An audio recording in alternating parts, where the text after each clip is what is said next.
কারাগারে থাকা অবস্থায় বাবার শেষ বিদায়ে মাত্র ৩ ঘন্টার প্যারোল পেয়ে জানাজায় অংশ নিয়েছিলেন বাংলাদেশ জামায়াতে ইসলামীর সেক্রেটারি জেনারেল মিয়া গোলাম পরোয়ার। সেই স্মৃতি এবার সামনে আনলেন তার ছেলে আহমদ আব্দুল্লাহ আরমান। পতিত আওয়ামী সরকারের সাবেক শিক্ষামন্ত্রী ডাক্তার দীপু মনির স্বামীর মৃত্যুর পর তার ১২ ঘন্টার প্যারোল নিয়ে সামাজিক যোগাযোগ মাধ্যমে নেগেটিভ ফ্রেমিং করার চেষ্টা চলছে এমন দাবি করে নিজের বাবার কারাবন্দী অবস্থায় দাদার মৃত্যুর সময়কার ঘটনা তুলে ধরে এই স্ট্যাটাস দিয়েছেন তিনি।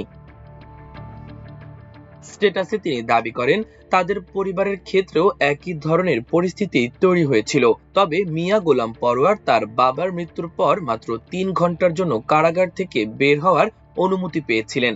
আরমান লিখেছেন, সেই ৩ ঘন্টার মুক্তিতে মিয়া গোলাম পরোয়ার ছুটে গিয়েছিলেন তার বাবার জানাজায় অংশ নিতে। প্রিয় বাবার নিথর দেহের পাশে দাঁড়িয়ে সেদিন তিনি কান্নায় ভেঙে পড়েছিলেন। ছেলের বর্ণনায় উঠে এসেছে বাবা ছেলের গভীর সম্পর্কের স্মৃতিও। তিনি জানান, মিয়া গোলাম পরোয়ারের বাবা ছিলেন একজন কৃষক। ছোটবেলা থেকেই বাবার সঙ্গে মাঠে কাজ করেছেন তিনি, এমনকি একসঙ্গে লাঙল টানার স্মৃতিও রয়েছে তাদের। আর সেই কৃষক বাবাই প্রতিদিন ফজরের নামাজের আগে ছেলেকে ঘুম থেকে ডেকে বলতেন, আব্বা উঠে পড়তে বসো, এই সময়ের পড়ায় বরকত বেশি।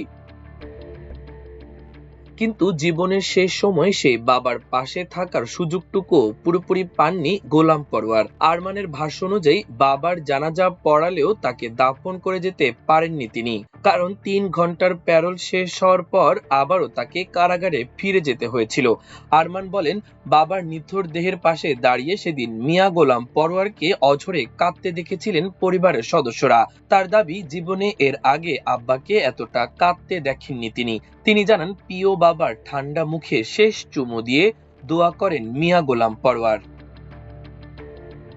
তিনি আরো লিখেছেন, জামায়াতের আমির ডাক্তার শফিকুর রহমান চাচা আব্বুর কান্নারত চেহারায় চোখে কপালে অসংখ্য চুমু দিলেন।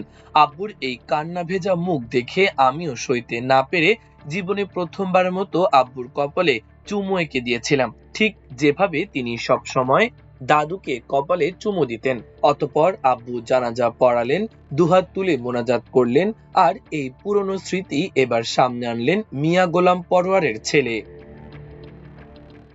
মাল্টিমিডিয়া ডেস্ক, আমার দেশ।